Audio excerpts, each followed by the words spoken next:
तर हाय. आज पाहूयात मी स्वतःसाठीच लिहिलेला आणि माझ्या स्वतःशी खूप रिलेट करणारा विचार. तर विचार असा आहे, की अत्यंत वाईट आणि स्वार्थी होऊन जगायला शिका. कारण याची 3 कारणं आहेत आणि जर तुम्ही असे राहिलात तरच तुम्ही आयुष्यात पुढे जाऊ शकाल, असं माझं स्वतःचं पर्सनल ओपिनियन आहे.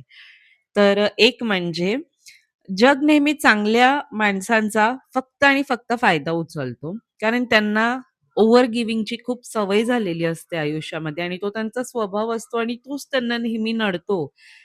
त्यामुळे आपल्या बाउंडरीज नेहमी सेट करा, की प्रत्येकालाच तुमच्या चांगुलपणाचा फायदा उचलू देऊ नका बिलकुल. आणि सेकंड, आयुष्यात तुम्ही सगळ्यांनाच खुश कधीच नाही ठेवू शकत, कोणालाच. ठीक आहे. त्यामुळे तेच करा जे तुमच्या मनाला योग्य वाटेल, पटेल आणि ज्यातून तुम्हाला मेन म्हणजे समाधान वाटेल. तर तुम्ही तेच करा. आणि ठीक आहे, मग तसं वागल्याने तुम्हाला इतर कोणी नावं ठेवली, कोणी वाईट बोललं, just don't give anything to them.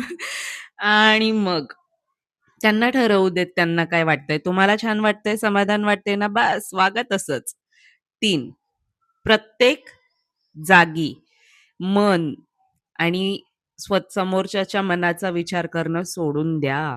ठीक आहे. काही गोष्टींचे निर्णय हे डोक्याने पण घ्यावे लागतात. कारण लाईफमध्ये थोडं स्ट्रिक्ट राहिलात ना, तरच तुम्हाला फायदा होईल. तर बॉटम लाईन अशी आहे याची, don't over give, don't over think आणि सेट युअर बाउंडरीज आणि तुमच्या टर्म्सवर तुमचं आयुष्य जगा आणि खूप छान जगा. ओके?